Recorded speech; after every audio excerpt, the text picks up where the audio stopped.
everybody, this is a special two-part free Ableton Live pack that I created in collaboration with Isaac Kotek, also known as Subaqueous.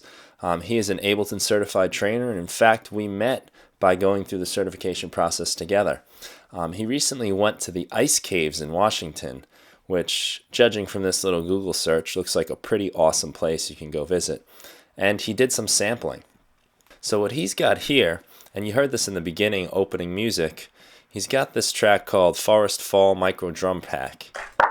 And it's got all these different samples of water, crackling staircases, a clap in the forest, clap inside a cabin, and a fireplace as well.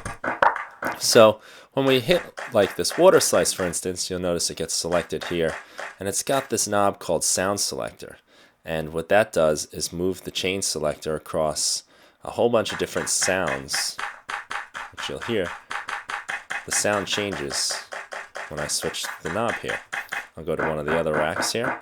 Crackling stairs. You get a different sample every time. So what you can do is you can create a little pattern like I made up here for that intro in the beginning. And we can just switch around the sounds pretty easily by just turning the knobs. The next thing you know, with a few turns of the knobs, you've got an entirely different sounding instrument. You can transpose these. You can change the attack and release. Also the stereo width too, which is pretty cool. So there's a lot of things you can do with these sounds, and they make great percussion. So that's the drum rack he's made. And what I'm going to do here now is I'm going to just pause that, and I'm going to move over now to the reverbs he made. So what he also did was create some impulse responses for the Convolution Reverb. He's got a hand clap here, I believe, in different places.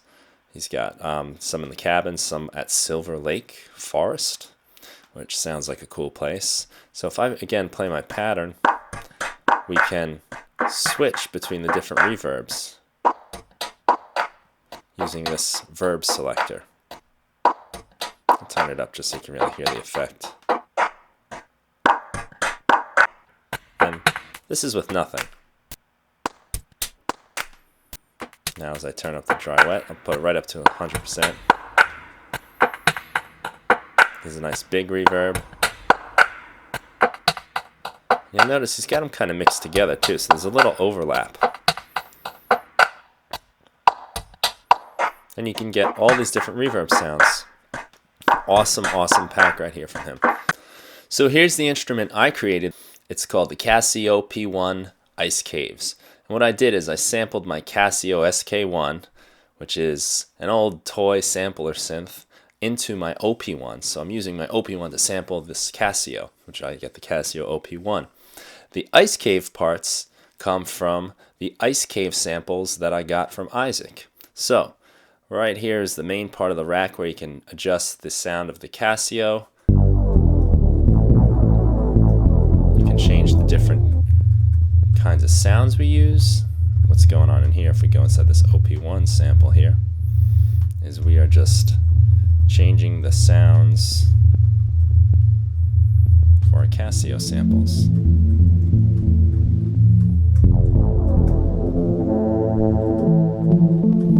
There's a whole bunch of different sounds you got there. And within that rack, you can play around with the attack, you can play around with the release, sustain, and so on. Next, on this other chain underneath, are the ice cave samples. And these are pretty cool. I'm going to turn up the volume. I'm going to turn down my Casio P1, turn up the volume of the ice cave. And it's a sound of like running streams and waterfalls. And they're pitched out across the keyboard so that when I play different notes, you get different pitches in the sample. Now what I'm going to do with this knob is switch between the ice cave samples.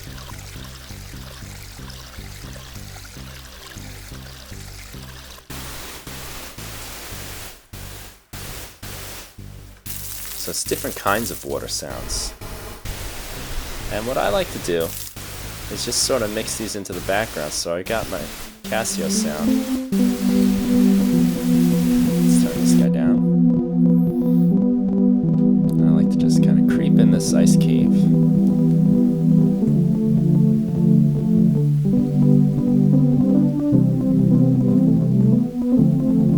It's just kind of lurking in the background, and we can switch the sounds to our likings. I think it just gives the synth a nice kind of living feel with this running water at different pitches, and as I get higher and lower, the pitches will change on both sounds.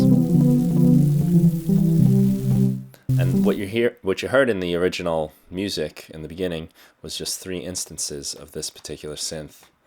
The last part of it here is this little rack I made called Filter, Reverb, Delay, and Glue. And when you open it up, basically, the first thing you have is control over the glue compressor.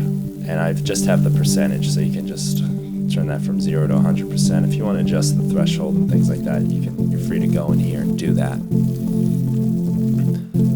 I have a stereo width going on here, which is connected to the synth inside here, which I'm going to say is on the ice caves and also on the OP1, so you can change the stereo width. Let's close this guy up quick. And finally, you have a low pass filter and a high pass filter, and these were accomplished using EQ8. You turn the low pass, and you're moving this down, and you're also raising the resonance a little bit, only letting those low frequencies through.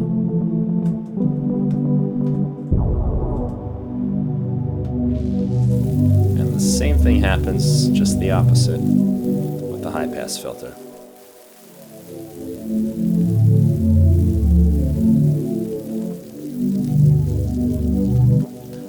Something I forgot to mention. Also attached to the high pass filter is a delay. So as I turn up my high pass, you'll also notice my delay over here is raising the dry wet. So we have some delay. When we do it with the low pass, we're getting some reverbs. I'm just going to close down those buttons.